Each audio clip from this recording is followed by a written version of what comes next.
I've been in the Buffy fandom for a while. You tend to see the same questions come up over and over about unexplained or unresolved plot threads. And as a show that prioritizes emotional truth over plot consistency, that's kind of to be expected. So most of these I don't actually have a problem with, because to me, that's not really what Buffy is about. But there's one of these common fan gripes that I wanted to address, because I think it deserves a closer look. And that's the question of the inconsistencies between Angel and Spike and their souls. Angel, who without a soul is a terrifying sadistic killer, and Spike, who with and without a soul seems to be pretty much the same guy. So the question often goes, why is Angel absolved from his crimes by calling Angelus a different person, but Spike doesn't have a Spike Ellis equivalent? In this case, I don't have to use my get out of jail, the writers are people, and sometimes plot holes are just holes card. The answer here, I think, not only makes philosophical sense, but holds up logically too. Let's get into it. Season 2 of Buffy gives us the clearest depiction of the function of the soul with the Angelus arc. When Angel loses his soul in Surprise, he becomes amoral and evil, but also appears to be a totally different person. It's corroborated by the text. Dream on, schoolgirl. Your boyfriend is dead. I'm sorry I didn't get to see you. Our little brain tour notwithstanding. Another time. This separation is to the point that when Angel gets his soul back in Becoming Part 2, there's a stretch, almost like a lag, where Angel literally has no idea what's going on, as if he hasn't been present for the whole time that Angelus has been wreaking havoc. Buffy, what's going on? I don't remember. This already emphasizes the dual role that the soul has. It's both the ability to make moral choices, and it's the source of identity, because these things are interlocked. Identity is formed based on the choices we make. If, without a soul, beings can't act out of self-interest, then they don't really have full free will. Much of this makes sense in the initial context of vampires as the symbolic impediment to adulthood, as beings who can't grow up. You were my sire, man! You were my Yoda! Things change. Not us! Not demons! So, as their choices are limited to those of impulse and self-interest, so too is the identity that they can build.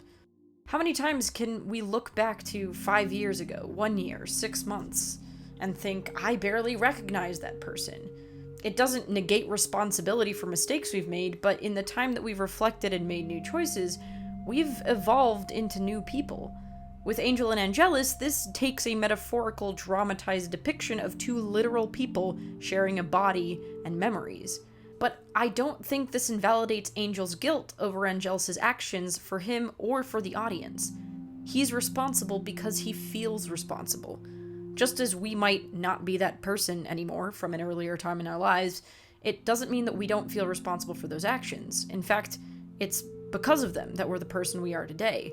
And in Angel's case, Angel the guy very much does not exist without Angelus.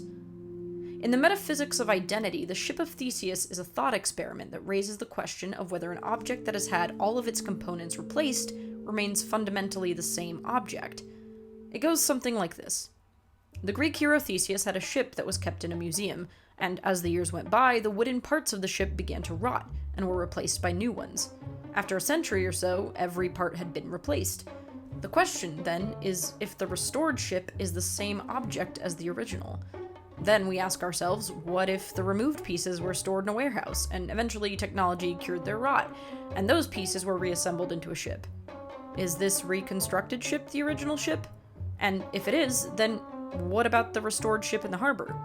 What's that? Consider this analogy regarding Angel and Angelus.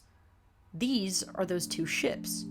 In this context, the coexistence of Angel and Angelus as two separate consciousnesses makes sense.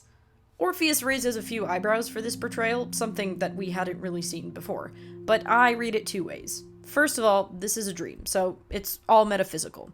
Second, from a philosophical point of view, Angel, like us, is also witnessing the battle between two of his selves, the self that answers the call to higher action, and the self of ego and impulse.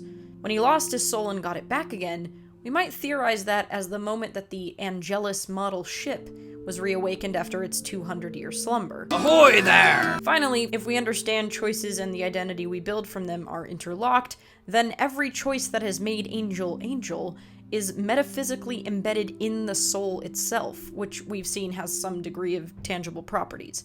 So the soul is like a little storage unit for all the choices that together are the backup drive for the person themselves. Or at least in these incredibly uncommon cases of vampires turning into souled beings. Before it was all the cool new thing. So that's why the switch in Innocence and Awakening is so dramatic. When Angel loses his soul now, he's effectively regressing 200 years of growth.